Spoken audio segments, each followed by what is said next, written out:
प्रधानमंत्री नरेंद्र मोदी ने किया आयुष्मान भारत डिजिटल स्वास्थ्य मिशन का शुभारंभ। हर नागरिक के पास होगा डिजिटल हेल्थ कार्ड। नागरिकों को मिल सकेगी बेहतर और तेजी से स्वास्थ्य सुविधाएं। प्रधानमंत्री ने बताया जन स्वास्थ्य के लिए क्रांतिकारी कदम।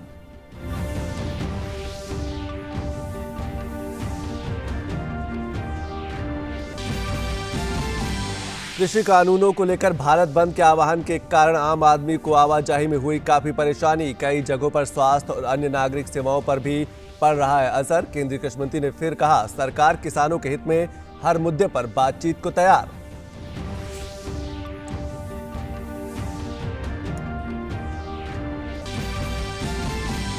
जम्मू कश्मीर के विकास में एक और अहम पड़ाव। केंद्रीय सड़क परिवहन मंत्री नितिन गडकरी ने कई राजमार्ग परियोजनाओं का किया उद्घाटन। कहा राज्य अब विकास की बयार से नहीं रहेगा दूर।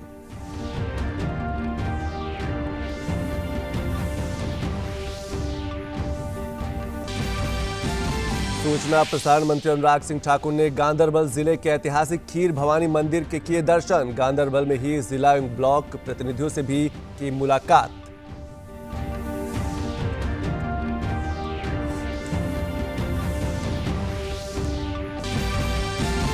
और पश्चिम बंगाल में भवानीपुर उपचुनाव के लिए प्रचार अभियान खत्म। आखिरी दिन भाजपा और टीएमसी कार्यकर्ताओं में झड़प। भाजपा ने चुनाव आयोग से लगाई गुहार।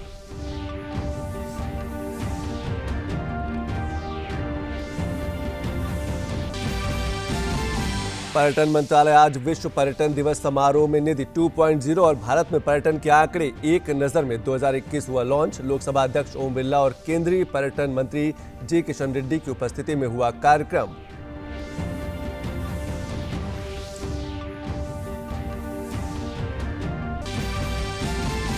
और जर्मनी के सोशल डेमोक्रेट्स ने अनुमानित परिणामों के अनुसार राष्ट्रीय चुनाव में मामूली अंतर से जीत हासिल की। 2005 के बाद पहली बार एंजेला मर्केल के 16 साल के शासन को समाप्त करने के लिए सरकार का नेतृत्व करने के लिए स्पष्ट जनादेश का किया दावा।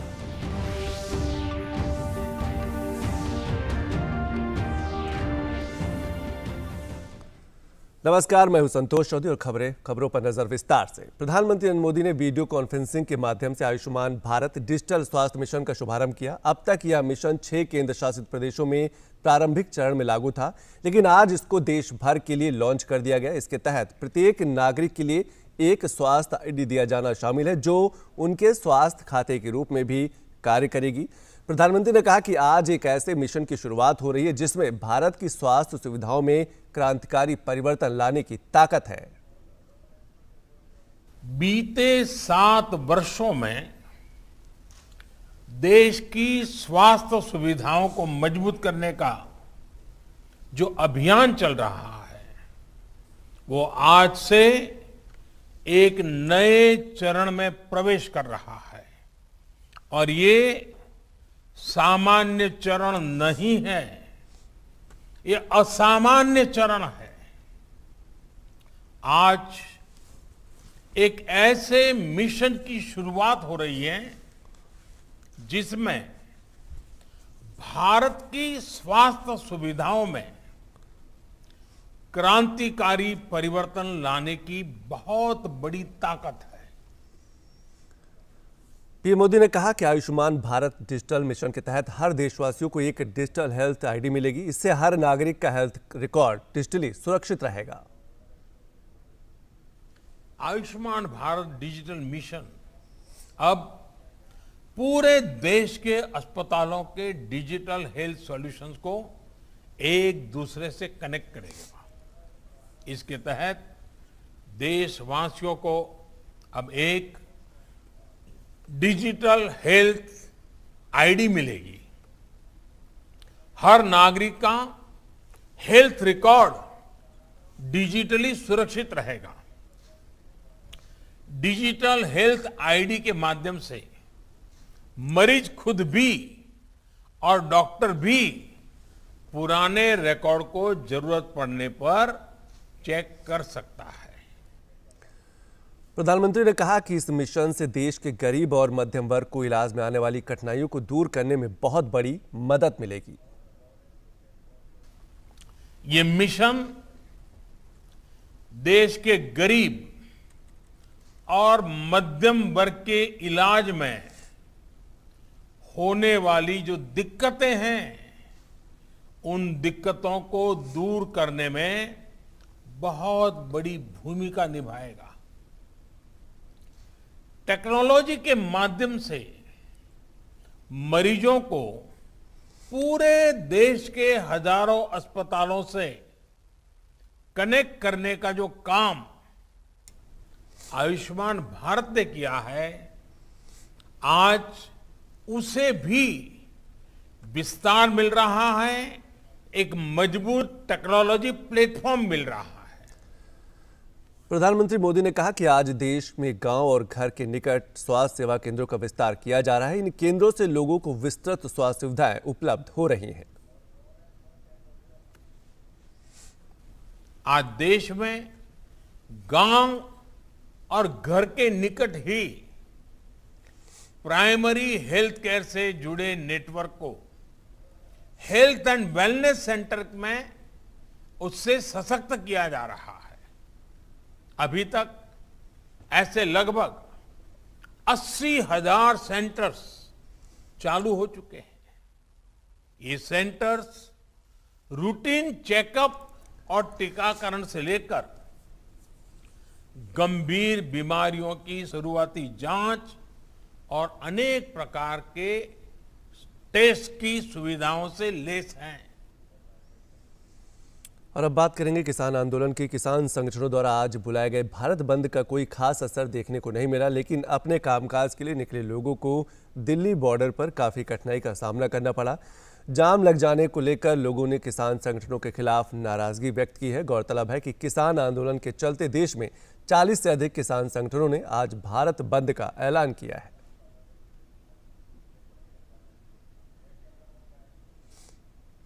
और केंद्रीय कृषि मंत्री नरेंद्र सिंह तोमर ने किसानों से आंदोलन का रास्ता छोड़कर बातचीत का विकल्प चुनने की अपील की है। नरेंद्र सिंह तोमर ने कहा कि किसानों का विरोध राजनीतिक मुद्दा नहीं बनना चाहिए।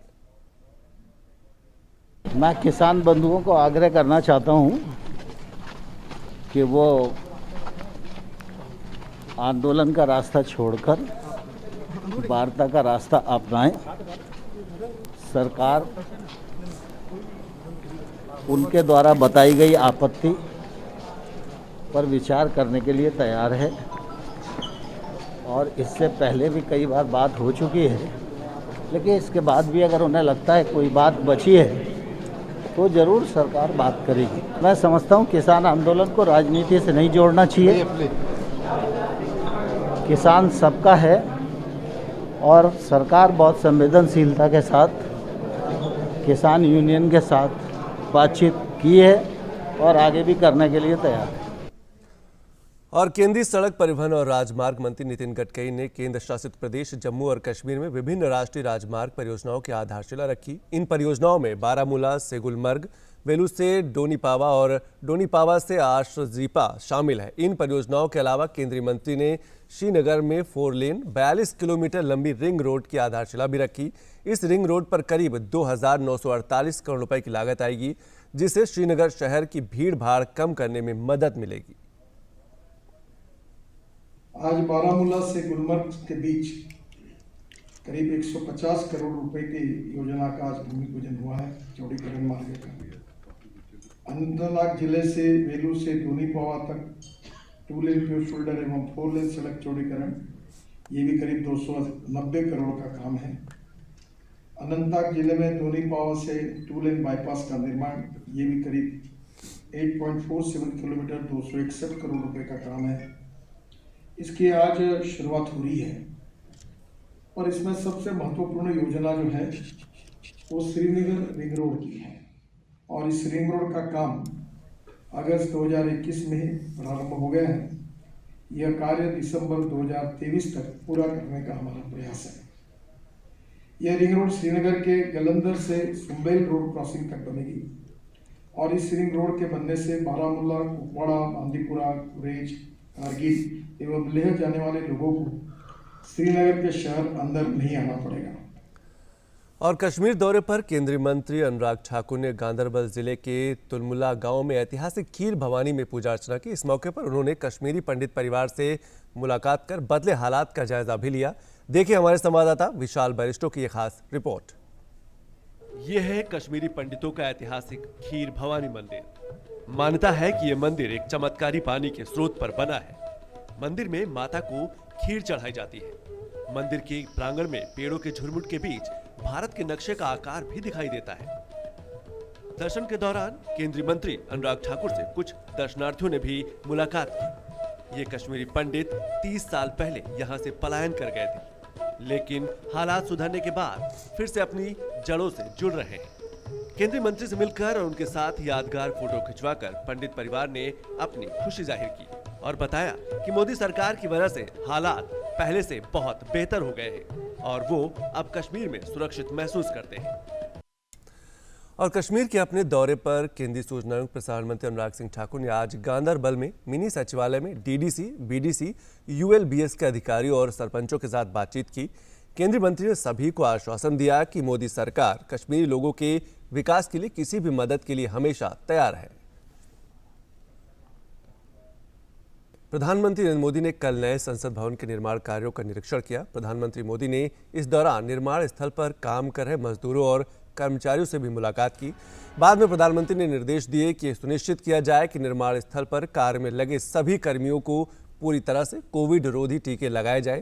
उन्होंने अधिकारियों से सभी श्रमिकों की मासिक स्वास्थ्य जांच कराने का भी निर्देश दिया। उन्होंने यह भी कहा कि एक बार निर्माण कार्य पूरा हो जाने के बाद निर्माण स्थल पर काम में लगे सभी निर्माण श्रमिकों के लिए एक डिजिटल संग्रहालय स्थापित किया जाना चाहिए, जिसमें उनका नाम, उनके स्थान का नाम, उनकी तस्वीर, उनके व्यक्तिगत विवरण शामिल हों। उन्होंने कहा कि निर्माण कार्य में उनके योगदान को पहचान मिलनी चाहिए। प्रधानमंत्री ने यह भी कहा कि सभी श्रमिकों को उनकी भूमिका और इस प्रयास में भागीदारी के बारे में एक प्रमाण पत्र भी दिया जाना चाहिए।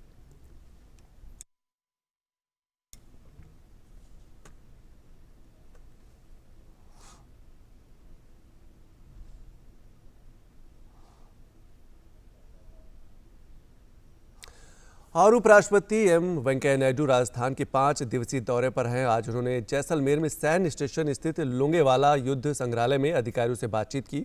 उपराष्ट्रपति ने संग्रहालय परिसर में शहीदों को श्रद्धांजलि दी और पौधे भी लगाए। इस अवसर पर राजस्थान के राज्यपाल कलराज मिश्र और राज्य सरकार के मंत्री बीडी कल्ला भी मौजूद रहे। इस मौके पर उपराष्ट्रपति ने कहा कि बीएसएफ रक्षा की पहली पंक्ति है। साथ ही उन्होंने कहा कि सुरक्षा हमारे राष्ट्र के विकास को सुनिश्चित करने के लिए आवश्यक है। और पश्चिम बंगाल के भवानीपुर में होने वाले उपचुनाव के लिए 30 सितंबर को मतदान होगा। उससे पहले आज प्रचार का आखिरी दिन था। भवानीपुर विधानसभा सीट पर उपचुनाव में ममता बनर्जी और प्रियंका टिब्रेवाल के बीच मुकाबला है। दोनों दलों ने प्रचार अभियान में अपनी पूरी ताकत झोंक दी है।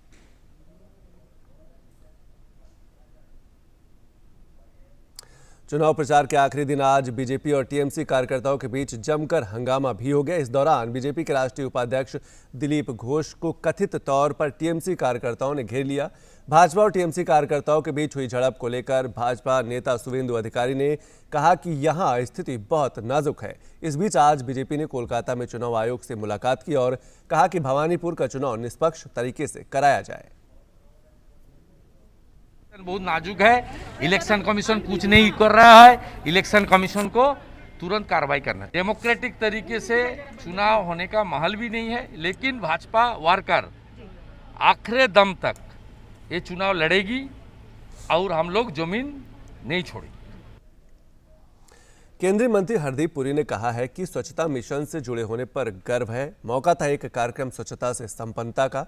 इस कार्यक्रम में देश भर से आए सफाई कर्मियों ने भाग लिया, जिनसे हरदीप पुरी ने उनकी समस्याओं के बारे में जाना। केंद्रीय शहरी विकास मंत्री हरदीप पुरी ने कहा है कि स्वच्छता मिशन को लेकर 7 करोड़ से भी ज्यादा लोगों ने अपना फीडबैक दिया है, जो कि अपने आप में रिकॉर्ड है।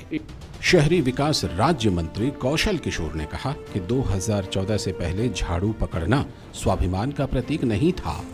उन्होंने कहा कि अब कचरे के ढेर देखना दूर की कौड़ी की बात हो गई है और इसके लिए उन्होंने सफाई कर्मियों का अभिवादन किया। उन्होंने कहा कि स्वच्छता की आदत घर से शुरू होती है। एक आंदोलन के रूप में लोग जुड़े और इस आंदोलन को लगातार अभी भी चलाने का काम कर रहे हैं। एक ये हमारे देश के लिए स्वच्छता के लिए एक जन क्रांति के रूप में माननीय प्रधानमंत्री मोदी जी ने फैलाने का काम किया है और अब लोगों के अंदर इस तरीके के भाव आते हैं कि हमें गंदगी नहीं करनी चाहिए। गौरतलब है कि आने वाले 2 अक्टूबर को स्वच्छता कार्यक्रम के 7 वर्ष पूरे हो रहे हैं। ये कार्यक्रम अब एक जन आंदोलन का रूप ले चुका है। तकरीबन 5 लाख सफाई कर्मचारियों के जीवन में इससे तब्दीली आई है। अब सभी को अमृत योजना 2 के लॉन्च किए जाने का इंतजार है, जो पहले से ज्यादा वृहत होगी। इसमें कई नए बिंदुओं को जोड़े जाने की संभावना है। देश भर में चल रहे वाणिज्यिक सप्ताह का आज आखिरी दिन है। इस मौके पर एक कार्यक्रम को संबोधित करते हुए केंद्रीय वाणिज्य मंत्री पीयूष गोयल ने कहा कि इस वर्ष निर्यात में पिछले वर्ष से लगभग 30% से ज्यादा की बढ़ोतरी का लक्ष्य है। पहले 6 महीने पूरे होने से पहले ही $185 बिलियन का निर्यात हो चुका है। बहुत एग्रेसिव टारगेट सेट किया है इस वर्ष। पिछले वर्ष से लगभग 30% से ज्यादा इस साल निर्यात में बढ़ोतरी होगी, ऐसा हमारा टारगेट है, उम्मीद है। और पहले जो 6 महीने यानी 21 सितंबर तक का मेरे पास डेटा है, जिसके हिसाब से $185 बिलियन, $185 बिलियन का एक्सपोर्ट पहले ही, अभी तो पूरा 6 महीने पूरे भी नहीं हुए, हो चुका है। अपने आप में ये इतिहास रच रहा है कोविड की दूसरी वेव के बावजूद। और केंद्रीय सूचना एवं प्रसारण राज्य मंत्री एल मुरुगन मध्य प्रदेश से निर्विरोध राज्यसभा सांसद निर्वाचित हो गए। राज्यसभा के लिए चुने जाने पर उन्होंने प्रधानमंत्री नरेंद्र मोदी और केंद्रीय मंत्री अमित शाह के साथ भारतीय जनता पार्टी के अध्यक्ष जेपी नड्डा और मध्य प्रदेश के सभी विधायकों के प्रति आभार जताया। धन्यवाद देना चाहता हूँ प्रधानमंत्री श्री नरेंद्र मोदी जी की, home minister Shri Amit Shah ji, Bharatiya Janata Party राष्ट्रीय अध्यक्ष Shri Nadda ji, and I extend my heartful thanks to the whole Madhya Pradesh team. और जर्मनी में सोशल डेमोक्रेटिक पार्टी राष्ट्रीय चुनाव में जीत की ओर है और उसने सरकार बनाने के लिए स्पष्ट जनादेश का दावा किया है। इसके साथ ही चांसलर एंजेला मर्केल की कंजर्वेटिव पार्टी के नेतृत्व वाले 16 वर्ष के शासन का अंत हो जाएगा। सोशल डेमोक्रेटिक पार्टी को लगभग 26% वोट मिले हैं, जबकि एंजेला मर्केल की पार्टी को 24.5% मत मिले हैं। दोनों पार्टियों का मानना है कि वे अगली सरकार बनाएंगे। 299 निर्वाचन क्षेत्रों में से 267 के आधार पर आंशिक मतगणना दर्शाती है कि सोशल डेमोक्रेटिक पार्टी 25.7% मतों के साथ आगे है। इससे पहले जर्मनी के चुनाव में जीतने वाली किसी भी पार्टी को 21% से कम वोट नहीं मिले हैं। अभी अंतिम नतीजे घोषित नहीं हुए और अंतर बहुत मामूली है, लेकिन सोशल डेमोक्रेटिक पार्टी को जीत मिल सकती है। और ट्यूनीशिया में राष्ट्रपति कैस सैयद के खिलाफ सैकड़ों लोगों ने विरोध प्रदर्शन किया। प्रदर्शनकारियों ने आरोप लगाते हुए कहा कि राष्ट्रपति कैस सैयद ने सत्ता पर कब्जा करने के लिए प्रधानमंत्री हिचम मेचिची को बर्खास्त किया, जो ट्यूनीशिया के लोकतंत्र पर हमला है। प्रमुख दलों ने राष्ट्रपति पर तख्तापलट का भी आरोप लगाया है। और भारत की अनुभवी महिला टेनिस खिलाड़ी सानिया मिर्जा ने ओस्ट्रावा ओपन के महिला युगल का खिताब जीत लिया है। सानिया ने चीन की शुआई झांग के साथ मिलकर ये खिताब अपने नाम किया। फाइनल में सानिया और शुआई की जोड़ी ने अमेरिका की क्रिस्टियन और न्यूजीलैंड की इस रोटलिफ्ट की तीसरी वरीयता प्राप्त जोड़ी को हराने में सफलता पाई। 1 घंटे 4 मिनट तक चले खिताबी मुकाबले में भारतीय चीनी जोड़ी ने 6-3, 6-2 से जीत दर्ज की। ये इस साल का सानिया का पहला खिताब है। वहीं सानिया के करियर का ये 43वां WTA युगल खिताब है।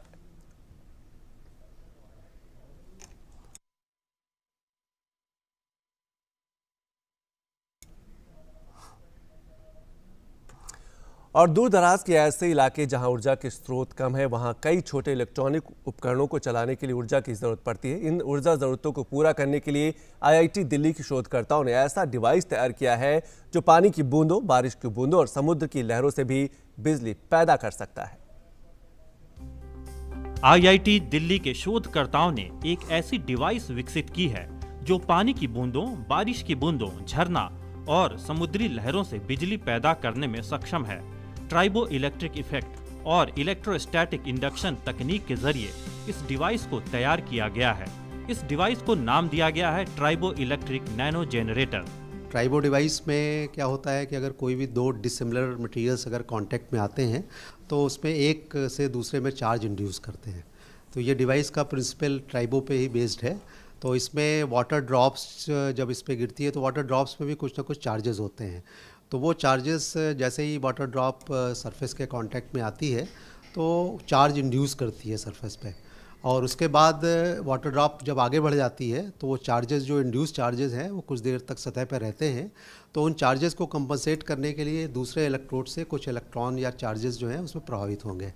तो इस तरह से करंट एक्सटर्नल सर्किट में मिलने लगती है हमें। इस डिवाइस के जरिए मिलीवॉट में ऊर्जा उत्पन्न की जा सकती है, जिसका उपयोग कई छोटे इलेक्ट्रॉनिक उपकरणों मसलन घड़ी, digital thermometer, radio frequency transmitter, health care sensor और पेडोमीटर को बिजली देने के लिए किया जा सकता है, जो रोजमर्रा की जरूरतों के लिए आवश्यक है।